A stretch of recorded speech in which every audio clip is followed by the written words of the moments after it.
Hi hello welcome. BCC hub and பிட்கோயிவாவுடைய join வெஞ்சரில் இதுவரையிலும் யாரும் யோசிச்சு கூட பார்க்க முடியாத ஒரு excellent crypto staking and passive இன்கம்கான ஒரு ஆப்பர்ச்சுனிட்டியை பற்றி தான் இப்போ நம்ம பார்க்க போகிறோம். ஸோ கிரிப்டோனாலே நிறைய ப்ளஸ் இருக்குது, நிறைய டேஞ்சரஸ் இருக்குது. அப்போ நான் எந்த கிரிப்டோவை எப்படி சார் சூஸ் பண்ணணும் அப்படின்றத முதற்கொண்டு நிறைய நாலேஜஸ் பற்றி நம்ம இங்கே பார்க்க போகிறோம். This is paid trainer for PCC hub. வாங்க ப்ரோக்ராம்குள்ளே போகலாம். இன்னைக்கு கிரிப்டோ அப்படின்ற ஒரு விஷயம் இல்லை பணம் அப்படின்ற விஷயம் பற்றி நம்ம பேச ஆரம்பித்தாலே எவல்யூஷன் ஆஃப் மணின்ற விஷயத்தை டச் பண்ணாமல் போக முடியாது. என்ன காரணம் அப்படின்னு கேட்டிங்கன்னா, பணம் ஒவ்வொரு காலகட்டங்களையும் ஒவ்வொரு மாதிரி தன்னுடைய முகத்தை வந்துட்டு மாற்றிக்கிட்டே இருந்துச்சு. அதாவது அந்த டிரான்சாக்ஷன் மோட் அப்படின்னு சொல்கிறோம் இல்லைங்களா, அதுக்கு ஒரு பாட்டர் சிஸ்டமில் ஆரம்பித்த இந்த ஒரு விஷயம், அதாவது பொருளை கொடுத்து பொருளை வாங்குற அந்த சிஸ்டம், அதுக்கப்புறம் கோல்டுக்கு மாறுனுச்சு. அதில் எனக்கு மதிப்பு பிரச்சனை இருக்கும்போது மெட்டல் காயினாக மாறுனுச்சு. அதில் எனக்கு கேரி பண்ணுறதுல ப்ராப்ளம் இருக்கும்போது பேப்பர் கரன்சியாக மாறுனுச்சு. ஸோ பேப்பர் கரன்சி அதுக்கப்புறம் பிளாஸ்டிக் கார்டாக மாறுதுங்க. ஸோ பிளாஸ்டிக் கார்டு அதுக்கப்புறம் டிஜிட்டல் பேமெண்ட் மெத்தடில் வெறும் பணத்தை நம்பராக அனுப்பக்கூடிய ஒரு சிஸ்டம்குள்ளார இன்றைக்கி நாம் எல்லாருமே இருந்துக்கிட்டு இருக்கோம். ஸோ இதுக்கு அடுத்தது பார்த்தீங்கன்னா கிரிப்டோ அசட் அப்படின்னு சொல்லக்கூடிய அடுத்த ஒரு மோடுக்கு இந்த உலகம் வந்துட்டு மூவ் ஆகிட்டு இருக்கு. ஸோ அப்போ இந்த கிரிப்டோ அசட்ஸ் பற்றி தான் இப்போ நம்ம பார்க்க போகிறோம். ஸோ அப்போ கிரிப்டோ அசட்ஸுக்கும் ட்ரெடிஷ்னல் மணி சிஸ்டம்ஸ்க்கும் உள்ள வித்தியாசம் என்ன சார் அப்படின்னு பார்த்தீங்கன்னா, ஸோ கிரிப்டோ அசட் பொறுத்தவரைக்கும் டீசென்ட்ரலைஸ்டாக இருக்கிறதுனால யார் அவங்களுடைய கண்ட்ரோல் எடுக்க முடியாது. பட் பார்த்தீங்கன்னா ட்ரெடிஷ்னலில் பார்த்தீங்கன்னா ஒரு பேங்க்கோ ஒரு சம் எக்ஸ்வைசட் கண்ட்ரோல் எடுக்க முடியுன்ற மாதிரி இருக்குது. ஸோ கிரிப்டோ குளோபல் ஆக்சஸ் பண்ண முடியும், உலகம் பூரா இதை ஆக்சஸ் பண்ண முடியுன்றது இருக்குது. அதே மாதிரி பார்த்தீங்கன்னா ட்ரெடிஷ்னலில் ஒரு குறிப்பிட்ட லிமிட் தான் பண்ண முடியும். அந்த டைம் ஃப்ரேமில் இருந்து இந்த ஒரு விஷயமும் பார்க்கப்படுது. அது மட்டும் இல்லாமல் பார்த்தீங்கன்னா கிரிப்டோவில் சப்ளைன்றது ஒரு லிமிட்டடாக இருக்கும். ஃபியட்டில் ட்ரெடிஷ்னலில் பார்த்தீங்கன்னா எவ்வளோ வேணாலும் பிரிண்ட் பண்ணிக்க முடியுன்ற ஒரு ஆப்ஷன் இருக்கும். அண்ட் தென் பார்த்தீங்கன்னா இன்ஸ்டண்ட்டாக நம்ம டிரான்சாக்ஷன் பண்ணிக்க முடியுது. பட் ஃபியட்டில் பார்த்தீங்கன்னா அந்த மாதிரி ஒரு கண்ட்ரி டு கண்ட்ரியில் நம்ம பண்ணணும்னா நிறையா ப்ராசஸ் இருக்குது. ஸோ அதேமாதிரி டிரான்சாக்ஷன் ஃபீஸ் அப்படின்றது கிரிப்டோவில் ரொம்பவே லோவாக இருக்கும். ஸோ ட்ரெடிஷ்னல் சிஸ்டமில் பார்த்தீங்கன்னா ரொம்ப ஹையாக இருக்கும்.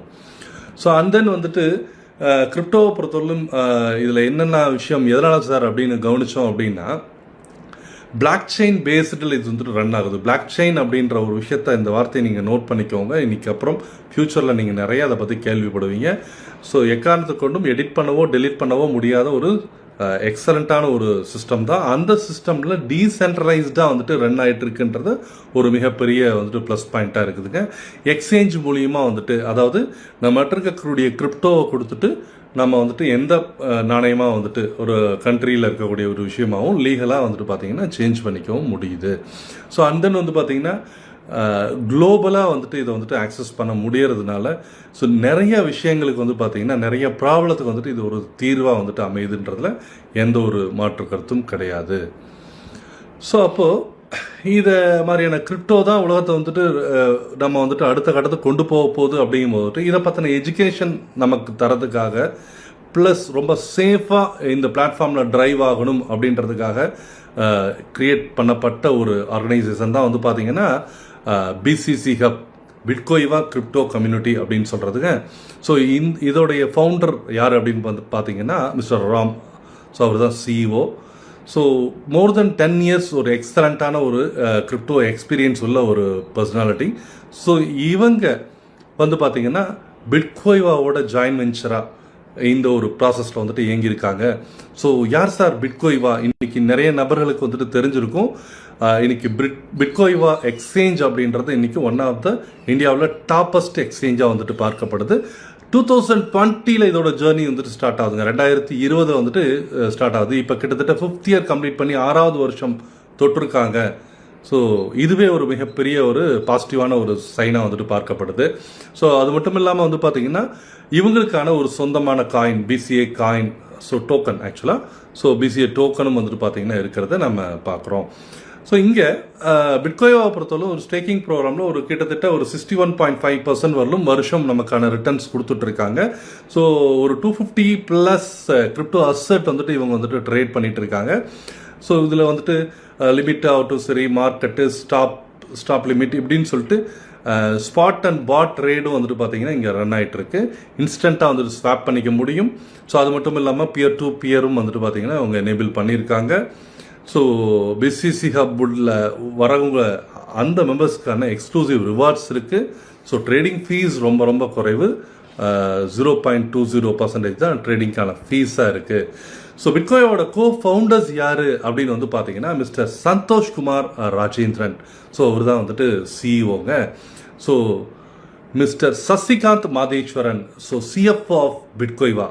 ஸோ இவங்களும் கிட்டத்தட்ட மோர் தென் 10 இயர்ஸ் ப்ளஸ் இவங்களோட எக்ஸ்பீரியன்ஸில் எக்ஸலண்ட்டாக வந்துட்டு ரன் பண்ணி கொண்டு போயிட்டு இருக்காங்க. இந்த 6th இயரில் நம்ம பிட்கோய்வா வந்துட்டு ஒரு மணி மகுடமாக வந்துட்டு இன்றைக்கி எல்லாருக்கும் வந்துட்டு மாறிட்டு இருக்கு அப்படின்றத எந்த ஒரு டவுட்டே கிடையாது. ஸோ அதற்கு முக்கியமான ரீசன் இவங்க தான். ஸோ பிட்காயினோட லொக்கேஷன்ஸ் எங்கே இருக்குது அப்படின்னு வந்து பார்த்தீங்க அப்படின்னா, ஸோ நம்மளுடைய சேலம், நம்மளுடைய சேலமில் தாங்க சார் கார்ப்பரேட் ஆஃபீஸ் இருக்குது. அது மட்டும் இல்லாமல் வந்து பார்த்தீங்கன்னா கசப்லான்சா மொராக்கோலையும் இவங்களோட ஆஃபீஸ் இருக்குது. பிஸ்னஸ் பே துபாயிலையும் இவங்களோட ஆஃபீஸ் இருக்குது. ஸோ இது எல்லாமே ஒரு மிகப்பெரிய ஒரு பாசிட்டிவ் சைனாக பார்க்கப்படுது. ஏன்னா கிட்டத்தட்ட 25,000 ஸ்கொயர் ஃபீட்டில் பிட்கோய்வாக்கான கார்ப்பரேட் ஆஃபீஸ் ரன் ஆகிட்டு இருக்கு நம்ம சேலமில், தமிழ்நாட்டில். அப்படின்றத விட நமக்கு வேற என்ன ஒரு சந்தோஷமான ஒரு செய்தி இருக்குன்னு சொல்லுங்கள். ஸோ அது ஒரு முக்கியமான விஷயமா இங்கே பார்க்கப்படுது. ஸோ அது மட்டும் இல்லாமல் பிட்கோய்வா லீகல் கம்ப்ளைண்ட்ஸ் எல்லாமே ப்ராப்பராக வந்துட்டு ஃபாலோ பண்ணிட்டு இருக்காங்க. ஒரு டிடிஎஸ் பே பண்ணுறது ஒவ்வொரு விஷயமும் வந்துட்டு பார்த்தீங்கன்னா ப்ராப்பராக ஃபாலோ பண்ணிட்டு இருக்காங்க. ரொம்ப முக்கியமாக அந்த ப்ராசஸில் எஃப்ஐயூ ரிஜிஸ்டர்டு அப்படின்றத வந்துட்டு இங்கே நம்ம கவனிக்கணுங்க. ஸோ இது வந்துட்டு எல்லாராலும் இன்னைக்கு ஃபினான்ஷியல் இன்டெலிஜென்ஸ் யூனிட் அப்படின்னு சொல்லக்கூடிய எல்லாராலும் இன்னைக்கு வந்துட்டு ரொம்பவே உற்று நோக்கக்கூடிய விஷயமா இருந்துட்டு இருக்குன்றதுல எந்த ஒரு மாற்று கருத்தும் இல்லை. ஸோ அப்போ பிட்காயினாவை பொறுத்தவரையிலும் இந்தியன் லா என்னெல்லாம் சொல்லுதோ அதை கரெக்டாக ஃபாலோ பண்ணிட்டு இருக்காங்கன்றது ஒரு மிகப்பெரிய ஒரு ப்ளஸ் பாயிண்டாக பார்க்கப்படுது. ஸோ அது மட்டும் இல்லாமல் நான் ஏற்கனவே சொன்னேன் இல்லைங்களா, பிசிஏக்கான டோக்கன் வெறும் ஒரு 22 ரூபாயில் இருந்த ஒரு காயின் அதிகபட்சமாக வந்துட்டு இவங்களுடைய டோக்கன் 3,807 ரூபாய் வரலும் போயிருக்கு. ஸோ இதனுடைய வளர்ச்சியும் வந்து பார்த்தீங்கன்னா ஒரு எக்ஸலண்ட்டான ஒரு வளர்ச்சியாக இருந்துட்டு இருக்குன்றதுல எந்த ஒரு மாற்று கருத்தும் இல்லை.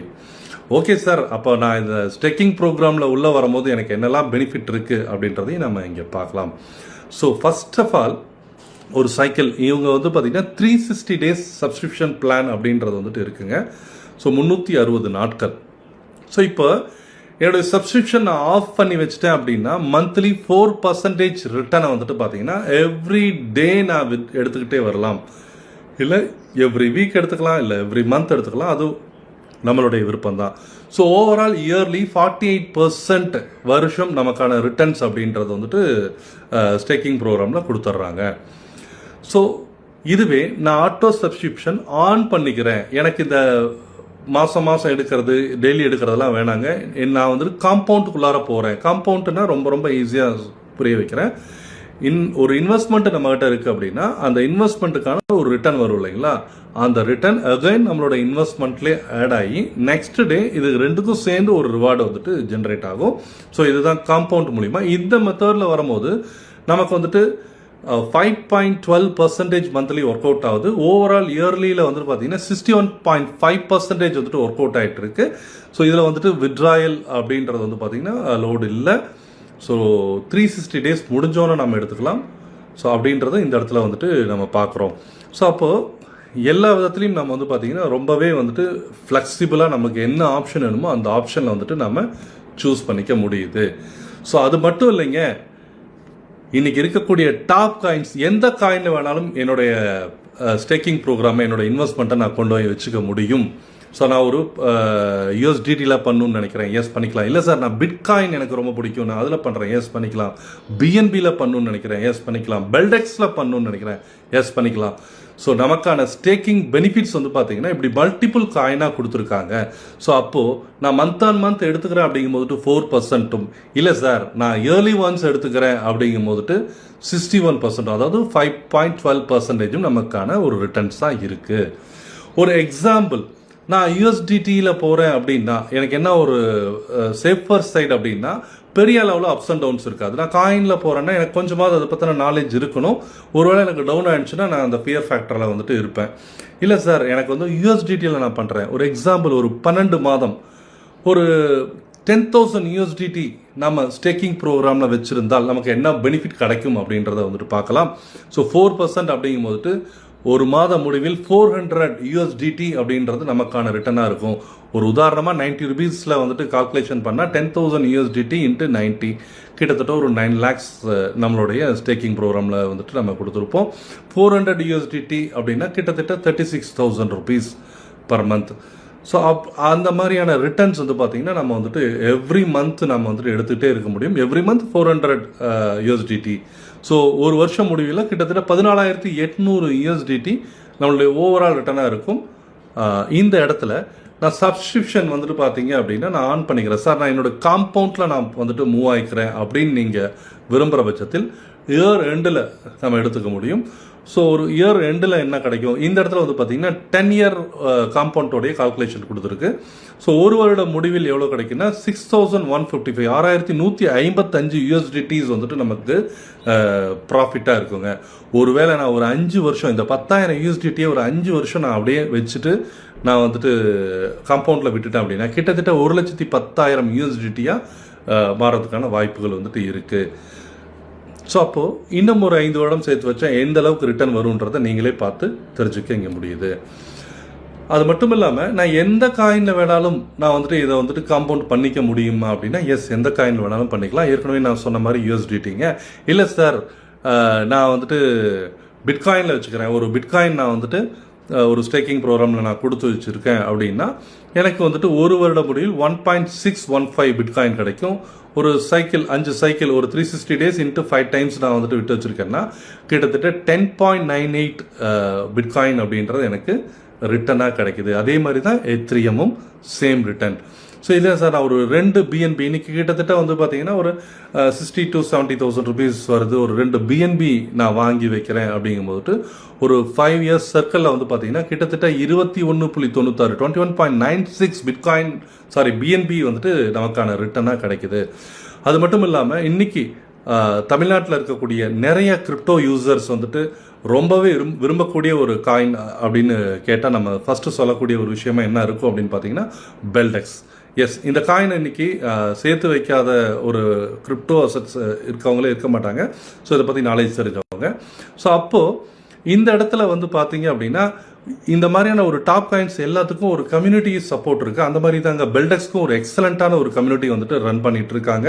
ஸோ இதன் அடிப்படையில் இதோட ப்ரைஸ் எப்போ வேணாலும் இன்க்ரீஸ் ஆகும் அப்படின்றது எதிர்பார்க்கப்படக்கூடிய ஒரு விஷயமா இருந்துகிட்டு இருக்கு. ஸோ அப்போது நான் ஒரு 1 லட்சம் பெல்டெக்ஸ் இன்னைக்கு ஒரு உதாரணமாக ஒரு 5 rupees அப்படின்னு வச்சுக்கிட்டிங்கன்னா கூட ஒரு 5 lakh rupees ஆச்சு. நான் 1 லட்சம் பெல்டெக்ஸ் வந்துட்டு நான் வந்துட்டு ஸ்டேக்கிங் ப்ரோக்ராமில் நான் பிட்கோயிவால் வச்சேன்னா எனக்கு என்ன ரிட்டர்ன்ஸ் சார் கிடைக்கும் அப்படின்னா 360 days கழிச்சு 1,61,000 பெல்டெக்ஸ் எனக்கு வந்துட்டு கிடைக்குது.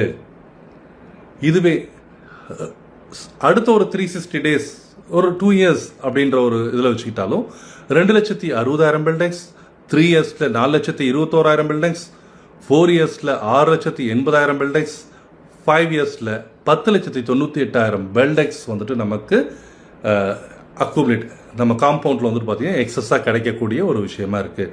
இங்கே என்ன ஒரு விஷயத்தை நம்ம ரொம்ப கவனிக்கணும் அப்படின்னு வந்து பார்த்தீங்கன்னா இந்த இடத்துல நீங்கள் இங்கே பார்த்தீங்க இல்லைங்களா, இதில் எந்த காயினை வேணாலும் எப்போ வேணாலும் நீங்கள் கேன்சல் பண்ணி அந்த சப்ஸ்கிரிப்ஷன் கேன்சல் பண்ணி முழுமையாக நீங்கள் வெளியில் எடுத்து சேல் பண்ணிக்க முடியும். ஒருவேளை நாளைக்கு ஒரு பெல்டெக்ஸோட ப்ரைஸ் அப்படின்றது எதிர்பார்க்கப்பட்ட விலை மாதிரி ஒரு நல்ல விலைக்கு போகுது அப்படின்னா சார் நான் ஒரு 1 year ஆயிடுச்சு, 1.5 year ஆயிடுச்சு, இல்லை 6 month ஆயிடுச்சு, இல்லை 3 years ஆயிடுச்சு, நீங்கள் எந்த இடத்துல இருந்தாலும் நீங்கள் இம்மீடியட்டாக வித்ட்ரா பண்ணி சேல் பண்ணிக்க முடியும் அப்படின்றது ஒரு மிகப்பெரிய ஒரு ப்ளஸ் பாயிண்ட்டாக பார்க்கப்படுது. ஸோ அப்போ இந்த மாதிரி எந்த காயின் வேணாலும் ஒருவேளை ப்ரைஸ் ரொம்ப ஹை ஆகுது அப்படின்னா சப்ஸ்கிரிப்ஷன் கேன்சல் பண்ணி நம்ம சேல் பண்ணி அதோடைய பெனிஃபிட்டை என்ஜாய் பண்ணிக்க முடியும். ஒருவேளை ஸோ பெல்டெக்ஸ் ஒரு கிட்டத்தட்ட ஒரு 10,98,000 காயின், ஈவன் கேன்சலேஷன் ஃபீஸ் ஒரு 5% வந்துட்டு போனாலும் கூட ஒரு 10 லட்சம் காயின் வச்சுக்கோமே, ஒரு 10 லட்சம் காயின் நாளைக்கு ஒரு விலை ட்ராப் ஆகி ₹1 வந்தாலும் இன்றைய 5 lakhs 10 லட்சம் ஆகிறதுக்கும் எனக்கு வாய்ப்பு இருக்குது. ஒருவேளை இதே 5 ரூபாயில் இருந்தாலும் 10 லட்சம் காயின் 5 ரூபாய் அப்படிங்கும் போதுட்டு என்னுடைய இன்வெஸ்ட்மெண்ட் 10 மடங்கு ஈஸியாக வந்துட்டு க்ரோ ஆகிடுது.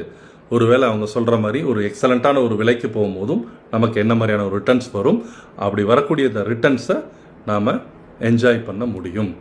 அப்போ இந்த இடத்துல நோ லாக்இன் பீரியட், நீங்கள் வந்துட்டு இத்தனை வருஷம் உள்ள வச்சே ஆகணும், உங்களோட கேபிட்டலை எடுக்க முடியாது அப்படின்ற எந்த ஒரு கண்டிஷனும் இல்லைன்றதே ஒரு மிகப்பெரிய ஒரு ப்ளஸ் பாயிண்டாக பார்க்கப்படுது. அப்போ லாக்இன் பீரியட் கிடையாது.